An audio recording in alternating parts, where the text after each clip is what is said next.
We're recording. Oh my God. Coming in right under the wire for this one. It's a Red Deer first world problem. I had a 2 light wait. Oh wow. Wow. I had to wait through 2 lights. 2 lights and one of the main roads that I use to get to the studio is just fully closed. Well, and that's why I had to go up and around because I didn't realize it was like a main. That's a main road. This gone. Just get the hell out of here already. It was a lovely visit. Blocking up all the roads still. He's on the other side of the country now, isn't he? Oh, is he? I think maybe. I don't know. I don't pay attention to the papal pilgrimage. Papal. Is he actually still in the country? I want to say that I think I read that he visited the Saint Basilica. Interesting. In Montreal, which the only reason that stands out to me is I visited the Saint Basilica once. Yep. And I went with my buddy Jim, who's a big Maiden fan. Oh. So he made sure to wear his Number of the Beast shirt. Right. While we toured through the Saint Basilica. Interesting. Yeah. You get any stairs? There are definitely some stairs. Hey, you went to a concert by yourself last night. I went to a concert by myself last night. It was fun. And who was it? Alanis Morisette. And Garbage. Garbage. So that's who fronts Garbage? Shirley Manson. Right, Shirley Manson. Sick band. Butch Vig, drummer. Yeah, that's I kind of forgot about that. Legendary band. And Alanis. And it went off. It was loud. I'm curious to see what our guest thinks about Alanis. So why don't we get Denz McFarlane in from the OBGMs. All right, let's get him to chime in.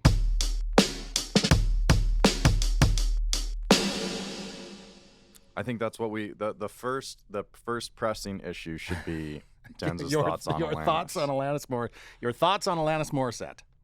Love Alanis Morisette. Okay. This is the perfect introduction. I love it. I love Alanis. Alanis is a goddamn legend. One of the reasons we chose chose Dave Schiffman to do the ends is because he was a part of Alanis Morissette's thing. God damn it. Wow. This could have gone one of 2 ways, and it went the right way. The greatest introduction to a Road the Stage podcast episode ever. Denz, how's it going, man? I'm out here, doing that straight up gangster shit, nowadays, it's just not, it's real life. Well, we briefly met after your show in Montreal, but Patrick Bateman, this is Peter Michaels. Yo. What up? That is a straight up gangster background there. That is, hey, that's a lovely bouquet. All this is intentional, that's yeah, Pete went to, we were just talking about it briefly, but he went down to Calgary last night to see Alanis and Garbage all by his lonesome. All by my lonesome. Couldn't find anybody to go. Isn't that a shock? Is it me? Can't be me. No, I think it has to be them. That's what it sounds like. And that's we gotta reevaluate some friends, and that happens seasonally. You know what I mean? Every 7 years, you got to change them up. So, is that what the 7-year itch is? 7-year itch. Okay. 7-year itch. That's what it's called. Yeah. So did Alanis play? Was it just Jagged Little Pill? Not just Jagged Little Pill. Front to back? No, not front to back. Oh. The whole album got played, but just interspersed with some other tunes. But there was a lot of angst in that building last night. Yeah, I bet. Yeah. A lot of people that still feeling a lot of feels 25, 30 years later. 20, 30 years later, we're not over not over it. That at all. Nor are we required to be over our relationship with Jesse from flipping what's the Full House. Full House. I still hate him. I still hate him too. That's so funny. So what's going on, man? What are you doing? Well, nothing, man. We're getting ready to leave for a long tour. So, just wait and count down the days to see if it happens. If it happens, great. If it doesn't, damn it.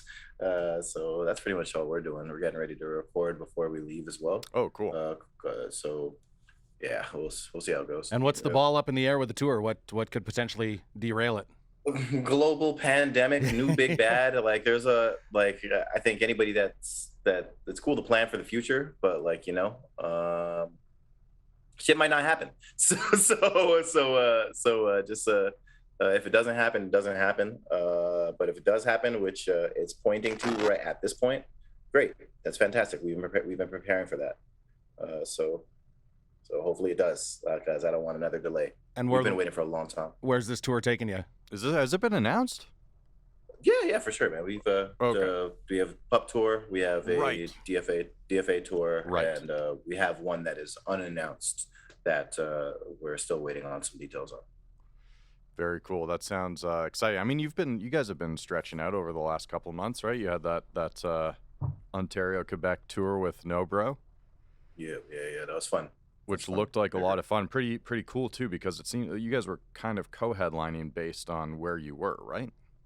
Yeah, pretty much. Well, we're from Ontario, they're from Quebec, so whatever's closer to Quebec, we're like, you headline, whatever's close to here, we'll call it a headline. I don't even really know if you call them officially headlines. We're both the same band, to be honest. So like we go through it. So it doesn't matter who plays last. We're both the same band, but we have a lot of similar problems and similar goals to get to, So it was really great. I think they're probably the most underrated band in the world. I was happy to be there with them, Yeah. I was, a few of us were going to Montreal for the race in June, and I was like, oh, well, maybe we'll luck out and there will be a sick show to go to. Realized we're going to be in town for your show at what turned out to be like probably one of the more iconic, legendary venues across the country, honestly, Le Fafoon. Is it? Yeah. It was wild. I go in. I didn't know much about it. I knew that it was an old discotheque in the late 60s, 70s, whatever it was, but it became a bona fide like punk venue in the late 80s, 90s. Like, I mean, pretty much everyone you can think of has played that stage, it seems. Nice. Had you played there before? No. We've been in Montreal like a fair bit before the pandemic, but never that venue. Yeah, it was wild. And the stage was very high, I thought, from my perspective. Very high, very tall. Yeah, for sure. But that didn't stop you. And what's the newest guitarist in the band's name? So we just tour with him. Okay. His name is Simon. Simon. And yeah, so I love touring with Simon because I love playing guitar. I love writing songs on guitar. I always will continue to do that. But I feel the shows get better when I'm not playing it. And he can play it better than me. So his name is Simon. Great guy. Yeah, super good guitarist by the looks of it too. But at one point he hopped off the stage because pretty much all the OBGMs were off stage at the time, and he hopped off the stage but couldn't get back up. No, he's had to play. You got to get that. You got to stay. You got to stay playing the notes. All right, so you're stuck there forever now. How does that affect the stage diving? Well, there was no fan stage diving. Well, sure, because it's going to be tough for them to get up on. I don't think any fans were up there. There were during No Bro, but that was an invitation. Yeah, No Bro more. Yeah. Stay away. But I and we briefly talked about it after the show, but I appreciate your desire to focus solely on the mic because you do have a pretty remarkable stage presence, but not just on the stage, off the stage too, because, and I don't know if I actually told you this, but at one point, Denz hopped into the crowd and had all of us, every single one of us, kneeling. Everybody. And I have not experienced something like that since what felt like elementary school. And it was such just like a basic act of, I don't know how to describe it, just like physical unity for one reason, because our leader at the time was urging us to do it, and the payoff was amazing. It was really cool. It was a lot of fun. Man, Montreal's always great. For sure, they always show us a lot of love. Just need to get back there a couple more times, but Pump, man, like the last set of shows we've been doing have been like really, really fun. People have been involved, and honestly, thank you for coming, man. I appreciate it, bro. Like, you could have been doing anything. I think what was it? NASCAR weekend, F1 weekend. F1. Yeah. Everybody was there. I was like, what is this? Why does this feel different? Yeah. F1. Okay. Yeah. The world's elites were in town for a few days. And like I said, it was our timing there was pretty much impeccable for getting to see that show. And I've wanted to see you guys for a while. I've seen No Bro a number of times. The other cool thing that happened at that show before we moved on is my brother-in-law hit the pit for the first time in his entire life. Love it. During your set. Yes. Baptism. We're trying to save everybody, really. So you did. I'm happy he's been saved. You did. You saved at least one member that night. And how old is your brother-in-law? 33 now. And is that going to be his last pit experience? No, I don't think so. Ready for more? I don't think so. And I think it's fair to say that his expectation or the stereotype that he viewed a pit as was that of intensity and at times violence. Yep. And with my experience, that is so rarely the case. Yep. I think there has to be a very certain mindset from either the band or a certain faction of the crowd for things to get ugly. Yep. And I just don't see that often. So 2 parts to a question for you, Denz. Do you remember your first pit? Yeah, I do. It was Billy Talent. They did a secret show at the Horseshoe Tavern. Wow. And literally before they started playing, somebody just turned around and said, "Hey, do you want to like go up?" I'm like, "What?" He's like, "When they play the first note, I'm going to pick you up." And I was like, "Oh, okay." And like the strength of this man to lift me up. And I was like crowd surfing my leg. Like I got to the front of the stage. Ben is singing, grabs my ankle, holding it from his face because I kick him in the fucking face. Yeah. He doesn't miss a note, not one note. He's singing and holding my ankle. It was incredible. Wow. But that was my first mosh pit. I do remember. Okay. How old were you? Oh man, I had to be in my 20s. Yeah, because you're at the Horseshoe. Fair enough. Yeah. I had to be in my 20s, like early 20s, 23, maybe 24, something like that. Did the OBGMs exist at that point of time? Yeah, man, we've been around since 2007, but like, yes, it's more like, I think me and Kuly, who started the band, we never grew up in bands, right? I never grew up listening to rock, so I don't think we even really understood like what it took to like propel yourself in rock, because we never grew up with bands or any of that type of shit. So like, yeah, we can pop off a little bit locally, and feel like we play 20 shows a year. It's great. But like, there's different levels to this. There's like bands like Pup that are never home. Mm-hmm. They're working like 10 months out of the year, you know? So like when that kind of clicked for us, things started going a little bit more seriously. So that's probably like what I feel like. It's like there's a period in 2017 where we were gone for a little bit. And then the pandemic kind of fucked some things up for us. And now there's now. So we're just kind of just getting our dues again now, I guess. Yeah, totally. And like you said, 2007, I was talking to Pete Van Helvoort a few weeks ago when he was in town with the Glorious Sons, and he said that you guys actually played the first Teenage Kick show. Did we? Yeah. I didn't know that. Sick. Yeah. I know we played one. Yeah, I think I'm pretty sure he said it was the first Teenage Kick show. So it would have been after Cain and Abel and all of his other projects. And sick. Yeah, that's wild. That's wild. I didn't even know that. I mean, I might have to fact check. But no, I got it. I'm fact check, but I know it. But you might not be able to find it on the internet. But yeah, that's fair. I think that would have been 2010 or 11, I think. 10, probably like that. Yeah. No, it sounds right. I see the poster in my mind. So yeah, I'm pretty sure. That's wild. I mean, that's how you know you've done a few shows in your life. Yeah, just a little bit, but like it's just you know, like I think bands, like when you get out of your own silo, or you have more experience with like what bands are supposed to do and all that type of stuff, it becomes easier to understand. Like for us, it wasn't really easy to understand. Like, what do we need to do to get out of Toronto? You know, okay, we're out of Toronto now. What do we need to do to get to Europe? Okay, we're in Europe now. What do we need to do to like actually make this a thing? And I don't think anybody really has a great answer for that, but like it just means more touring, more shows, more music, and all that type of shit. And for me, I've always I'm notoriously a slow start, not a slow starter. I like to perfect songs, so we will never ever release like an album a year ever. I like to make my album sound good. Yeah. So like we've been around since 2007. We have 2 albums that we didn't even release that both took like a year and a half to make. We have another, I think, small EP that we never released. Then like that's kind of just the story of us, right? We just kind of just recorded music, played shows, played those songs, recorded those songs, never released it.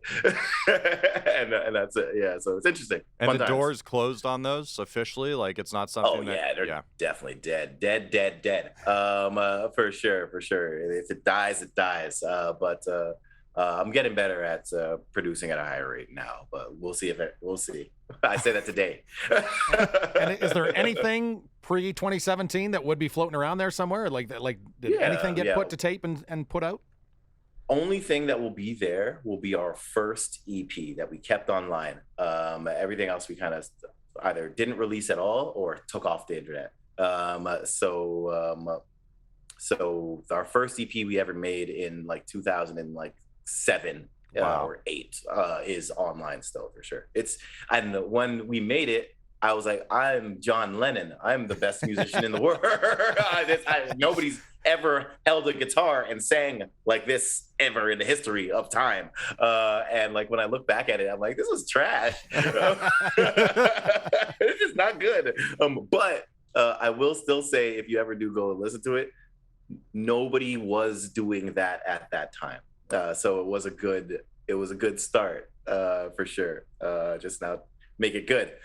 What's the original EP called? It's called Interchorus, like intercourse, but a chorus instead. Brilliant. So as you're a young band trying to figure all this shit out, I imagine you did a lot of it on your own, but who are some of the people that first you kind of really depended on for advice and that you took seriously and like, okay, this dude knows what he's talking about. I'm following along with this. I think we've always done it on our own. I don't think anybody, like nobody really helped us until the ends. So when we made the ends, or greatest the process of making the ends, which is obviously like, I mean, the top 5 album of all time. And what I mean by that is 1 through 5. The ends. It's all of the 5. But like, I would say that like right when that process was happening, we, all right, long story short is that like I kind of had like a meltdown in like late 2018 or 2017, I think, late 2017. And I was like, I'm done with this music shit. We've been doing this shit for 10 years. And goddamn, all we do is play shows and spend money. So I got through that and brought most everybody back. And we met with Dave Schiffman like during that time because we were supposed to record an album before I ran away. And he kept in contact with me like just throughout those years, which was great. When I was finally back and sending demos and like back to my normal self, he introduced me to Steph from Pup. And I will say those two have been like our mentors. Those two, like a lot of help, a lot of advice, and just to listen to me rant right now. You know what I mean?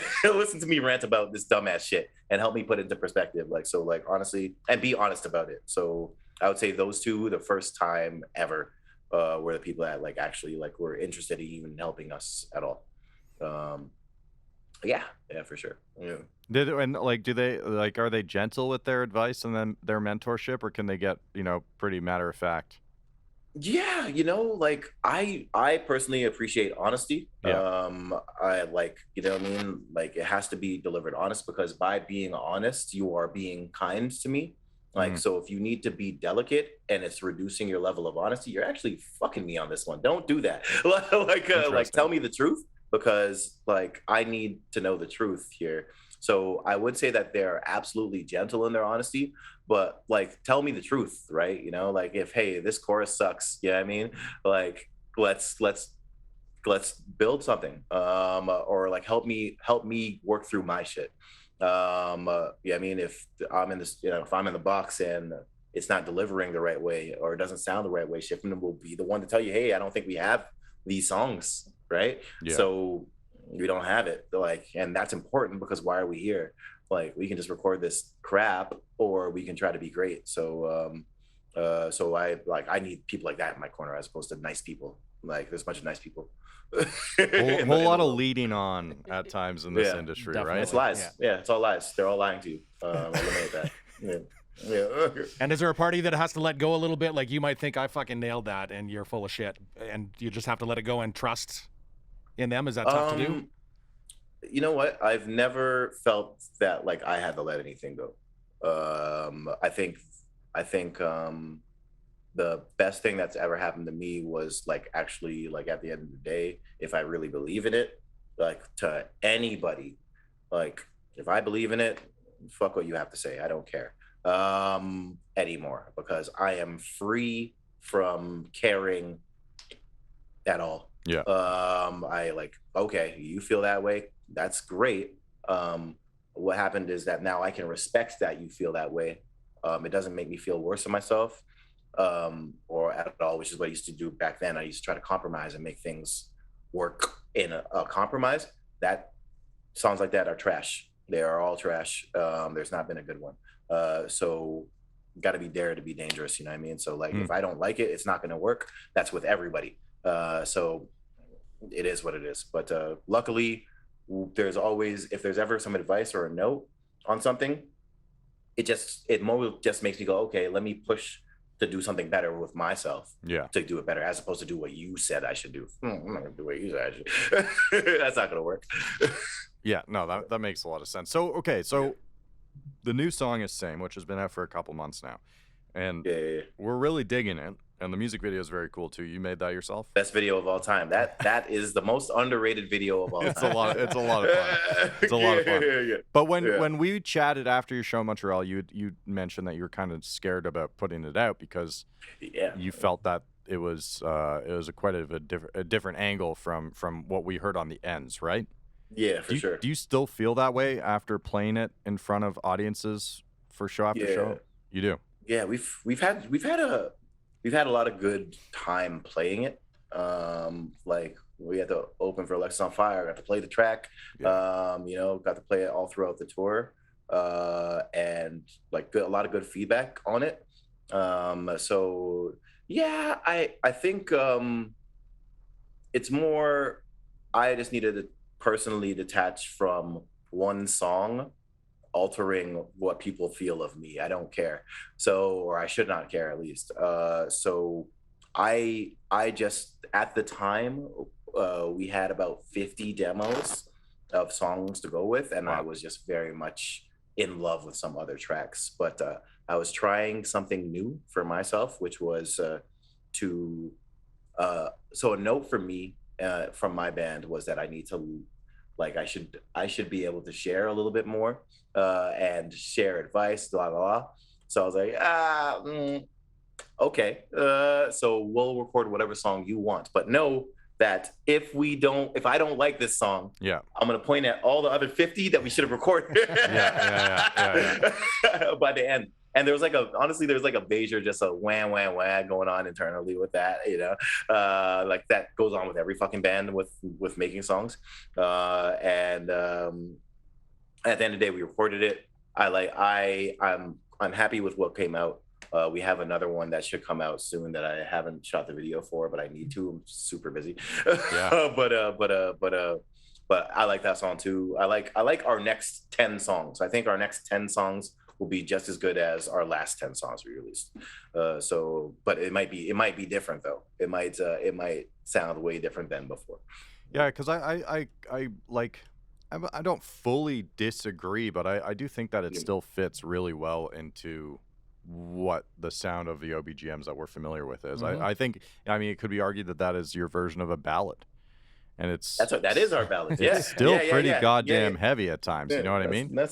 That's it. I want to make hard, like my heart wants to make hard shit. So like anytime we get too like 80s pop or too like acoustic, it makes me go like, this isn't hard enough, but it makes sense over the course of a 10-song album, which I feel is like, I don't envision doing a longer one or a shorter one. It makes sense. Like when you hear that song, which will be on the album, it'll make sense towards the flow of the album. Like we'll have some hard shit, we'll have some harder shit, and then we'll have that. and that's it. Yeah. That's a pretty good promo for an upcoming record, I think. Some hard shit, some harder shit, and then Yeah. But I think I'd either heard in an interview that you'd done or read somewhere as well. Like you don't want to be knocked into one box of just being a hard rock punk band. You guys could maybe do a country album at some point, or you might do you're open to anything.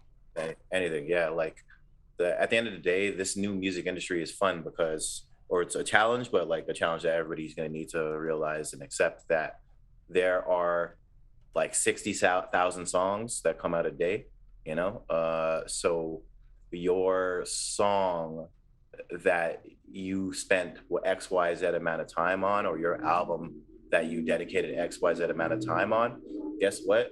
It's a drop in the bucket of everything that comes out that day. Yeah. just that day, let alone your life, just that day. So like feeling the need to perfect or limit yourself to like a certain set of things, there are no certain set of things. Like that is for that time. Now let's do something else for this time. If I made a full 80s flipping Michael Bolton ballad album right please. Now, guess what? Yeah, yes, exactly. You know, with the hair out and everything. Like if I made that right now, I could literally release something next month that was a straight metal album. It doesn't matter. None of it matters. I can do a straight pop album and none of it matters. It's just about, can you get it out at the quality that you like? And if that's the case, then do it all. XXX Tentacion was releasing in like really metal core hip hop, and then had flipping nothing but acoustic albums. I was like, what? This is crazy, because his team could just produce it at a high rate and they made songs. You don't have to worry about a genre anymore. Yeah. It doesn't matter. And honestly, for us, like worrying about a genre doesn't really matter. Like we're not a radio band. Like I don't expect anybody to be like, oh, they're killing radio. If that happens, fantastic. I'm not going to block my blessings, but who cares? Like all I care about is the people. If the people like it, cool. And if they don't like it, what other people will like it? Yeah. And guess what? I also don't care. I like it. so I like it. Me first. So that's it. So if you put the Michael Bolton-ish album out, would it be under the OBGMs, or would you have a new project? Nah, it can be under the OBGMs, but like the OBGMs is at the end of the day just whatever I want to do. Yeah, you know, me and my homies, we can call ourselves whatever the F we want. It's we were gonna call ourselves the Beatles. We'll release an album under the Beatles. But it is the OBGMs. The OBGMs aren't just one thing. It's not just one guy. But it can be whatever we want it to be. I'm looking forward to like making people go like, what the fuck is this? I'm looking forward to make people feel uncomfortable when they hear new songs. Like this is not what I expected. Right. Like our whole rollout, I'm trying to go like the same video. So we're going boy band for the whole rollout. Oh yeah. And then by the time of the album comes, we're going full cult. So whatever, man. You just flip it. If I don't like it, if it's not working, guess what? I got some new Michael Bolton shit later. Some Michael McDonald shit later. You know. Who cares? None of it matters. I like that idea. I'll sign up for that cult. And what a great headspace to be into, to just not care, right? Especially for your creativity and sanity. You're right, because that can hinder so many things, trying to worry about what these people are going to think of it. Am I going to draw this crowd? Is the people that like the OBGMs going to stick with us and go through that? You don't, whatever. It doesn't matter. If you get a whole new fan base, you get a whole new fan base, right? What difference is it? Everybody that has an opinion is basing it off of something that they've known before. Yeah. No, like, all right, but like that's now outdated. That is an availability bias. You don't even have the information of what's new. So what can you tell me about what's new? All these bands making all these songs and building their whole businesses off of something that's happened nostalgia 20 years ago. Guess about nostalgia. I mean, like at one point, all of those bands did something brave and stood out. Like, so how are you going to compete with them? You got to do something brave because you want to do this 20 years from now. You got to do something that stands out way more. So I rather do a bunch of different random shit than like try to be Machine Gun Kelly or some shit. I feel like I'm getting so lost in the idea of, or just the name of pop punk in the last year and a half, just because the MGK and a lot of white rappers have jumped into pop punk, but just like this whole, it is hugely popular right now. I go through the new Music Friday list and there's 3 or 4 new pop punk songs, extremely cookie cutter pop punk from new artists I've never heard of every single week. I respect it. I respect it because it's like, just from a math perspective, I understand why you're doing that. It's just math. Like I'm a major label plant. This is popping right now. Our analytics tells us that this is what a song structure should sound like. Yeah. And the good thing about me is that I can separate business and math from like the art. So I don't hate. I love Machine Gun Kelly. I love what he's been able to do.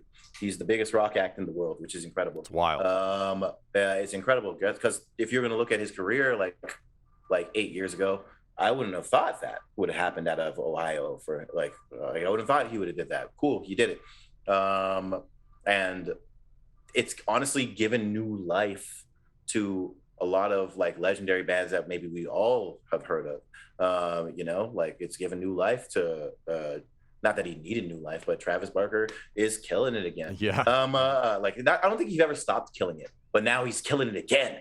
He's featuring on a new song or two every 3 or 4 days. Yeah, he's killing it again. He's killing it again, and I don't think he's ever stopped killing it. I think maybe that's a bad example, but like, you know what I mean? We got new Avril's out. We got Sum 41 is touring. We got to play a couple shows with them. It's fucking sick. They're great. And we just get to recognize all the things that when we were playing Tony Hawk's Pro Skater, all those fucking bands that we love that still can play their asses off. Sick. That's great. That's true. Now, we just need to like focus on some cool shit too. That's as well. That's it. That's going on right now. And that's pretty much my take on that or whatever. Yeah, I mean, like, I love it. MGK is going to do that. Great. You want to build your whole career, try to be like MGK just off of math? Great, do it. And let's see who's here in 10 years. Yeah. The evolution continues. And remain. Yeah, it could still be them. Yeah, that's true. That's true. Like, I'm curious, obviously, it seems like Billy Talent was a pretty important band for you earlier on. The most important band. They were just here in Red Deer, so I just saw them 2 weeks ago. And, I mean, 20 plus years in, they still slay. They still have all the fire that they had, I would think, 25 years ago. So has that band, has it been there for you the whole time? Like, you feel the same way about them 20 years later that you did when you first heard them? Yeah, because they're still making good music. Yeah. Like, they're still putting out bangers. They haven't stopped putting out bangers. Like, so as soon as they stop putting out bangers, maybe I'll feel a different way. But they still can make a stadium show feel like it is a small pit. Yeah. They are one of the greatest acts ever. They can play. Their songs are amazing. Definitely, I would say in terms of important bands to me, Billy Talent is number one. Billy Talent's number one. Like, come on, just listen. Just sit down and listen through 1 through 3. And just sit there. Just sit through. Just sit there. That's fine. And you can everything after that's still great. Like their most recent record it's still great. Like they're still great. And they can still perform their asses off. Yeah. God damn. Yeah, so I love it. Like, so for them, it's a little bit different because it's not just nostalgia. They're still making good music. Like, so we don't have to remember the times. There's no gray area. Yeah. It's just all good. It's just all good. Yeah. Okay, so despite having this perspective where you take your creativity and you own it, and that's what matters. Yeah. And to a certain degree, it's up to you to find the people that are also going to appreciate it. When you got the recognition for the Ends with the Polaris Music Prize nomination, what kind of validation was that, if any? None. Like, give it to us. They didn't give it to us, so there's no validation. Like, we're not here to like. Early on, I used to be really, really happy for the experience. Yeah. Happy we get to be here. Yay. I get to be in the room with you guys. Yay. I am honestly like, I don't care. Yeah. I don't care about being in the same room with anybody except my guys. Like, I don't care. So it's cool. Like, I do recognize that is an honor not bestowed on a lot of people. And I appreciate the thought of us at the time. Now give it to us. Give it to us, bro. I literally told somebody, every time I see somebody that's on the Polaris, whatever, I'm like, you guys know you should have gave that to us, right? Yeah, but I used to obsess over awards and that the industry should pay attention to us. Like, we're literally a band that, if you listen to the Ends, like, and I have yet to, and I don't know much about rock, so I'm gonna preface that by saying that over the course of the album The Ends, I don't know an album that sounds like that over the course of albums. I don't personally know it. Nobody's been able to show me one. So I can legitimately say, or I personally feel that we did something completely fucking different, and it's a piece of Canadian history for that. Because all the other iconic Canadian bands, they don't have an album that sounds like what we did. That sounds like it. Songs weren't structured like that. We did something aggressive and different. So I was waiting for our recognition. I was waiting for the Junos. We never got nominated. Yeah. I was waiting for it for the Polaris, which was great. We got shortlisted, which like sounds cool. It was on my list of things to do maybe 10 years ago. And honestly, like if we get it again, I would also be very, very happy. But like at the end of the day, it is a political game on how things are decided. Yes. For everything.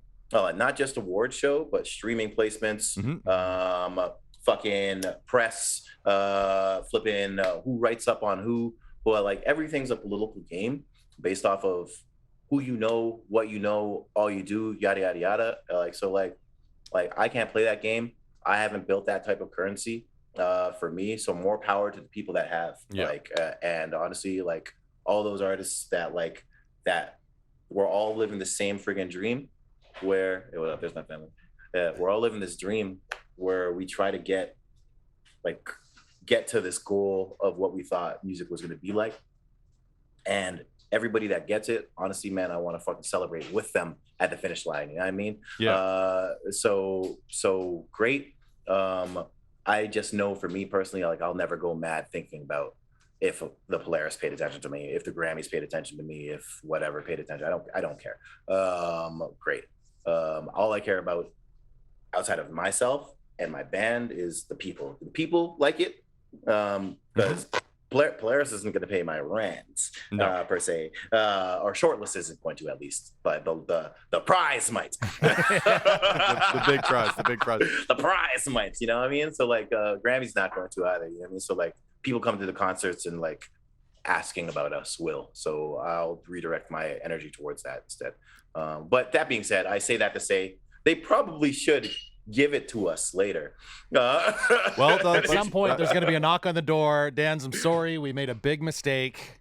I mean, hey, have you listened to the Ends? The whole Ends is about the greatest album of all time, 5 times. The whole album is literally about like that, right? So it's about like recognition, and then I'm not there anymore. I don't want your recognition anymore. It's interesting because I've been reading Cadence Weapon's book, and love that guy. That was his third nomination that you guys technically lost to, I guess. And you know what I mean. I don't have. We did it. We lost. I don't have the appropriate words. Tell 50K Ryley that he needs to give me that money, man. 50K Ryley is what I call him, man. 50K Ryley. But it was with the 50K. It was interesting reading how upset he was about not winning it the first time around, which was the inaugural year for the Polaris Music Prize. He lost to Owen Pallett, but just at that point in his career, took it really hard. And then fast forward however many years, almost 12 or 13 years, I think, and he got it on his third try. Maybe I got to talk to him a little bit. About it. I went to go congratulate him the day after, because like I think it's just a big deal. And I've known about Cadence Weapon for a long time, and putting it into context, what he did and the win of the Polaris is like super important.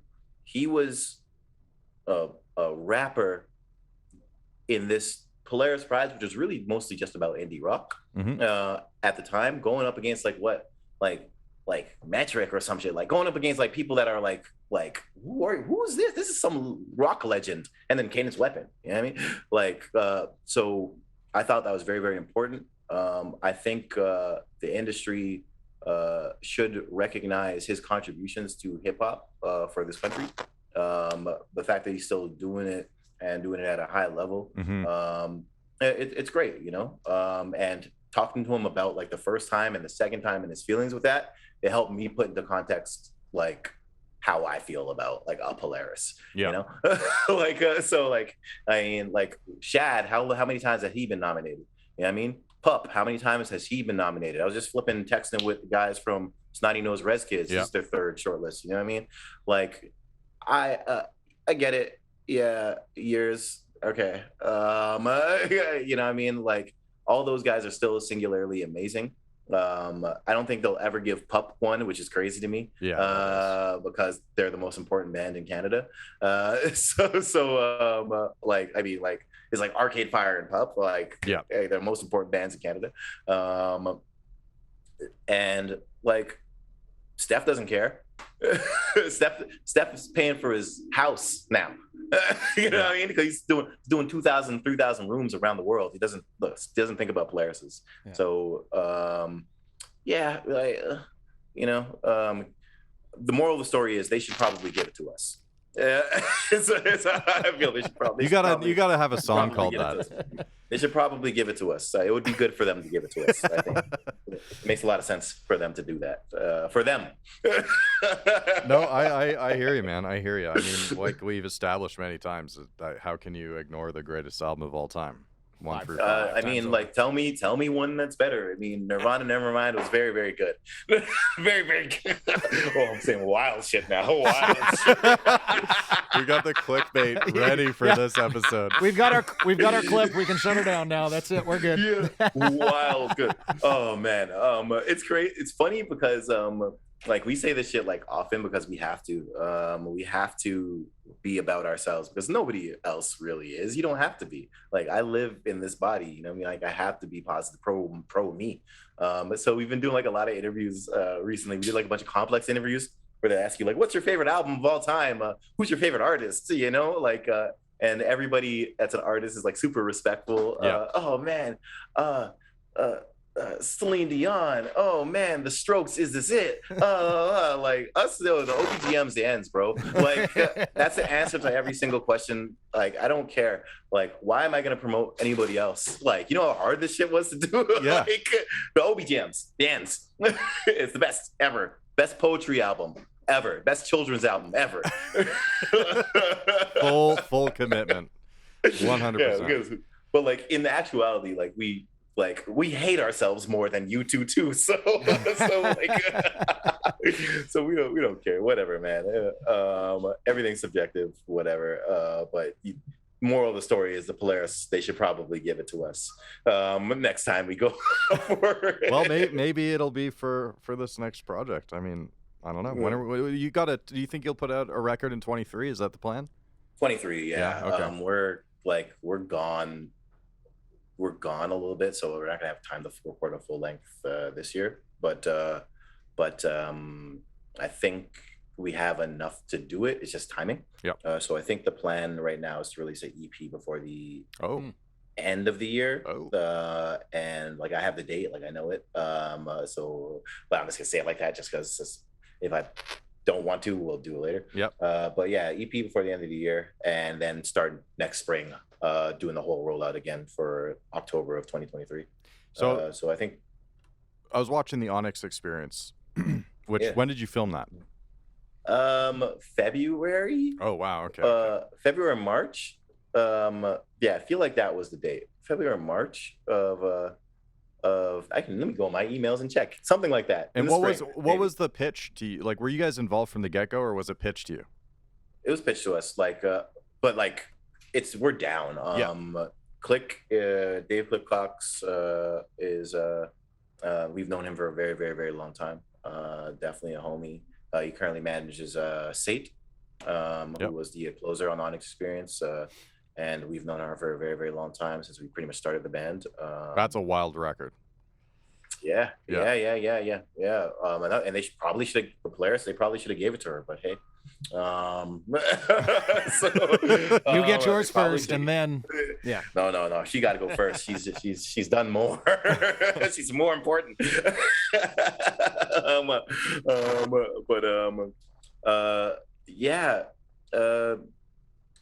They just pitched the idea that, hey, they want to do something for the Black contributors and rock for Canada. And I was like, sign me up. Like, you don't have to pitch me, just tell me where to go, and we'll do it. Like, The Ends is a 23-minute album, bro. We'll play the whole fucking album. Whatever you need, bro. Whatever you need. I like how they produced it. It was a very important moment. and I think it's something that can carry on. I just think like if we're just gonna straight up talk about it, like contributions to Black people in rock and roll has never been recognized in this country, let alone the fucking world. Yeah, just straight up in the history. Straight up the fucking world, like, you know what I mean? Like all the big heavies from way back in the day were fucking stealing from Black churches and Black people for a long goddamn time, and they continue to. They want the culture, they want the vision, but they don't want the actual face and body. And I know that. And I know that today. That's just how it is. But I am also the person that will separate the math from that, and the emotion from that. And we can just deal cold, hard fucking business facts. We're the best. OBGMs are great. Sade is great. Fifi Dobson is fucking great. Really cool. Yeah. Put us in a fucking show. You should pay for that shit. You should pay a lot of money. All your money. What money you got? Run your pockets.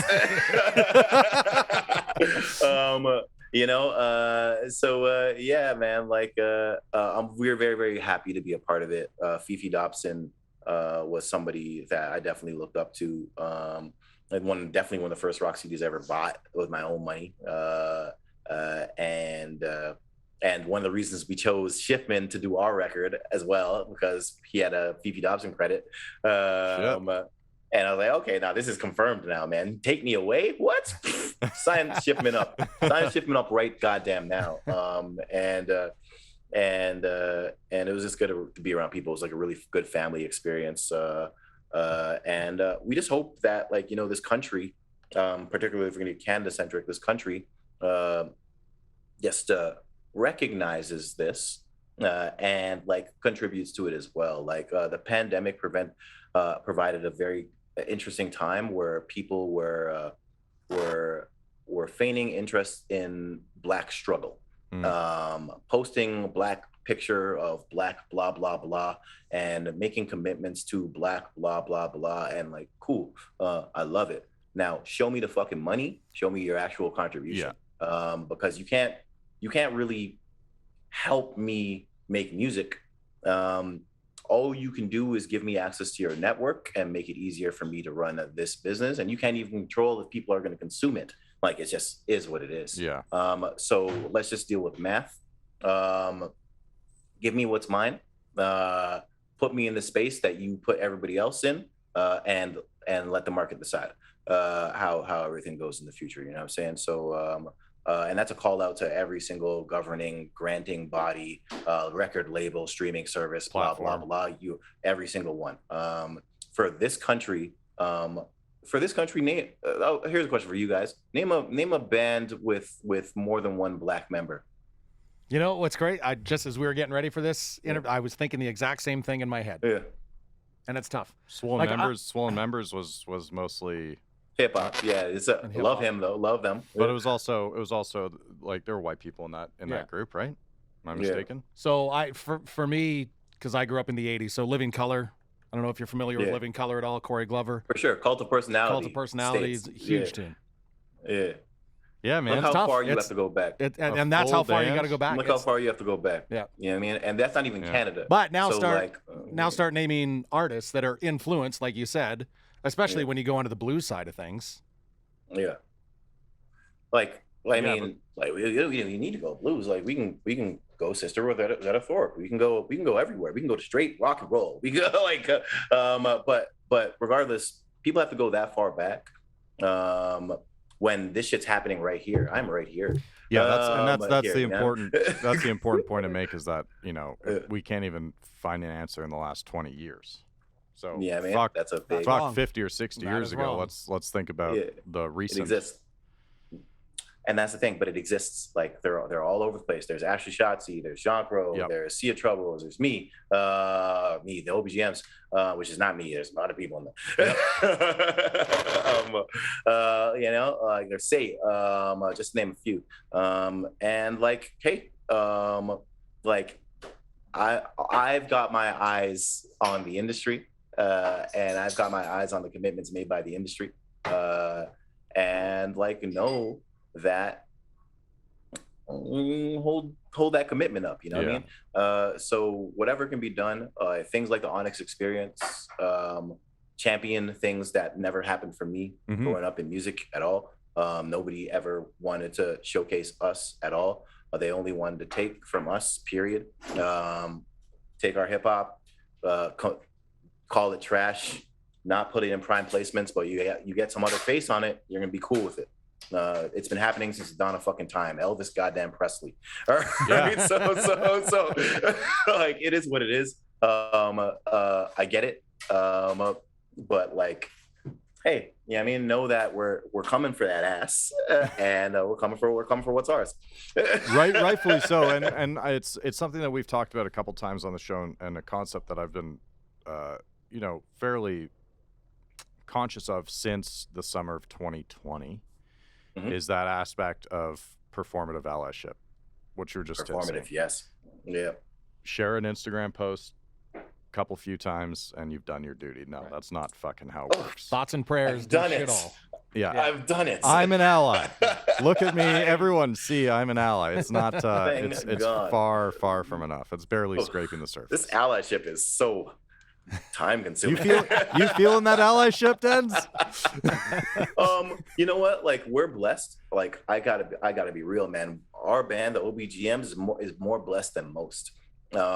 We had more visibility in the pandemic than we did since 2007. Yeah. Which is cool.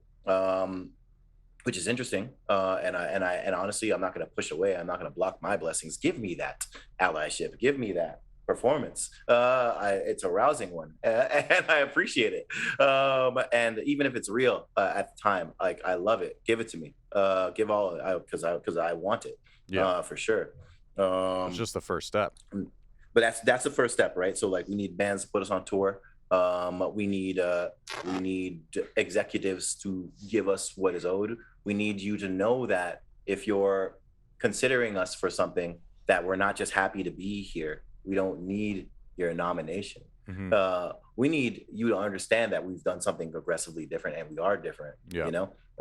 And if you don't get it, guess what? Also, we don't need your acceptance. Yeah. At all. So like, it is what it is. Like, if we get it, we get it. If we don't, we died trying. and it is what it is, man. Oh God. Well, I appreciate your honesty about it, man, and I think everyone should check out the Onyx Experience. I know that the Indiegogo campaign ended. I think it was yesterday. Yeah. I think so too. But there was one thing, because you played Same in the Onyx Experience, right? Yep. Was it a joke that was about Omar and McNulty? Yes, absolutely. Okay. Joke. But it wasn't definitely about Omar and McNulty. It could have been about a different character. Need to think of one. It was more about oh man, now I got to look up all my characters. I'm normally the Wire guy that knows everybody.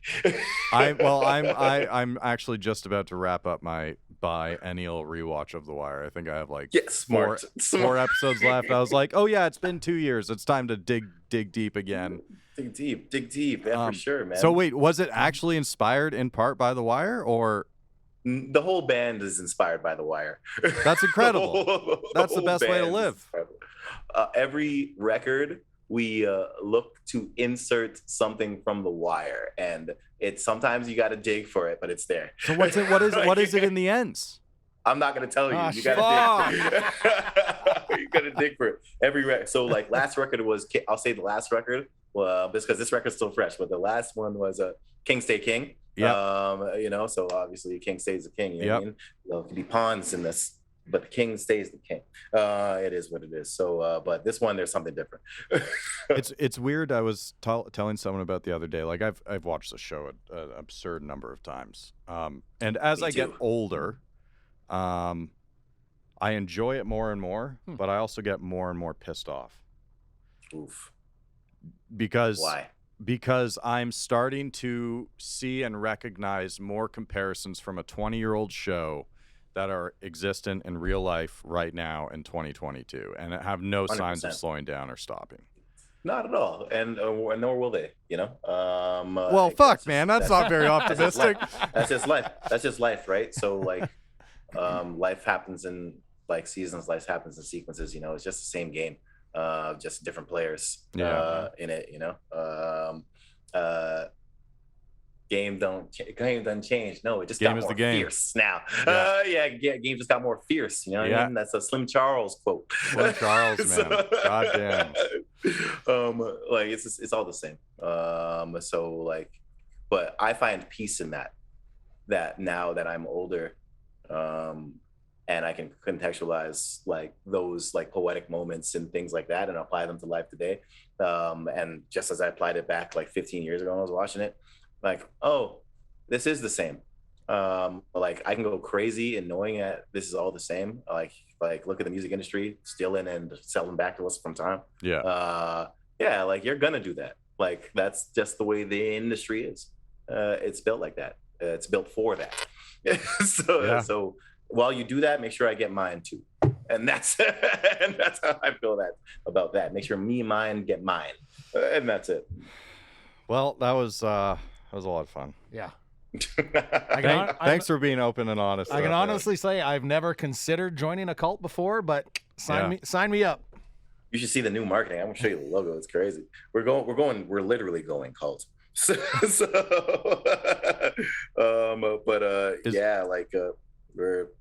where we're going.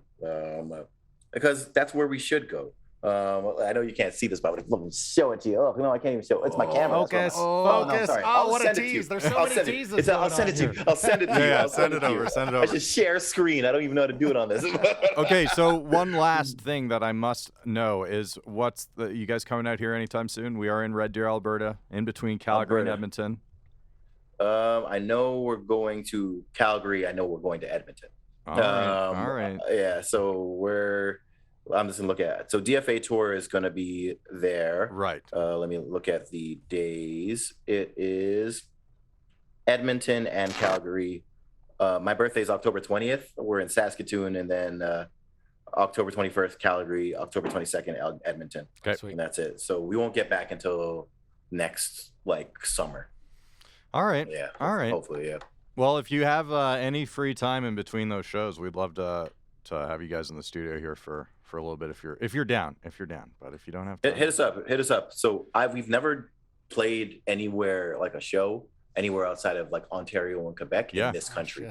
It's only Ontario and Quebec. So like Friday we fly out to New Brunswick, flipping, and then in October we play the everywhere from Quebec west to be yeah, so we still got to get to Nova Scotia and PEI, which we hope will be summer next year. Yeah. I'm looking forward to it. Is it snowing in October? It very well might be. Very likely. Good. Yeah. Very well might be, my friend. I don't know. You might not see me again. You might not see me again. Yes. Summer tour is definitely better. I think we had snow at the end of September last year. We had snow at the beginning of September, like 3 years ago. So yeah. You might not see me again. You might not see me again. All right, man. Well, thank you so much for spending some time with us. We really appreciate it. It's nice chatting. Thank you, bro. Peace, dude. Thanks, Denz. Bye. You. All right, Denz McFarlane, the OBGMs. I like it. Legit, sign me up. That dude has got everything figured right the fuck out. It seems that way. I do appreciate like, and just it. listening to him at first and reading some interviews and just going through this as well, I just thought the balance of how confident he is, and I would never call it cocky. Yeah. Because I don't think it ever goes into that realm, but very confident, but also, takes in a lot of feedback, will listen, but also has the utmost confidence. It's such a fine balance of everything, and I think he's got it dialed right in. Ryan and Ryley, can you think of a band with all black members in Canada, a rock band? Because the one that just popped into my head, and although they're not Canadian. Well, that's the thing. Not Canadian, but remember when Black Pistol Fire came? Well, that's black, but that's hip hop. So we're talking rock. Has to be. That's the point. Black rock. The point. A simple question like that. Immediate stun lock. That's dumb. That is terrible. Anyways, yep. Good on Denz for pointing that out. I appreciate that. I agree. Go listen to The Ends, the greatest album of all time, and then I can't wait to hear the new record next year because I think Same is fucking awesome. I've listened to that song way too many times. Well, and one thing too that we didn't get into a whole bunch as well is, as far as awesome as it is on record, it's even, and you've seen it live, yes, so you've got that experience. Really I mean, it's good. really fucking good on recorded, but Yeah. live, Yeah. the band would tear it up.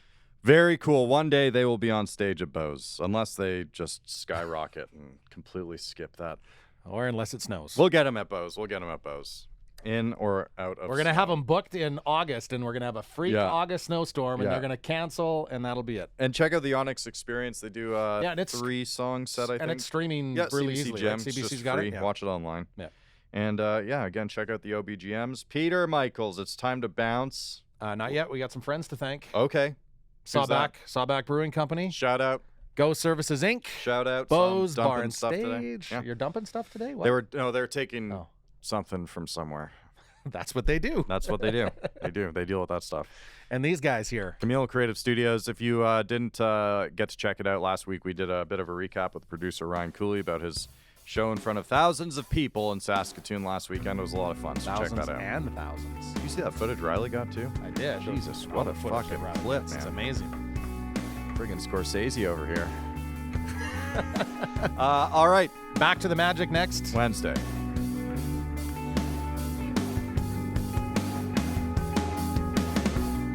The Road the Stage is produced by Ryan Kuly and Ryley Surian at the Communal Creative Studios in Red Deer, Alberta. In partnership with Go Services Inc., Sawback Brewing Co., Tourism Red Deer, and Bose Bar and Stage.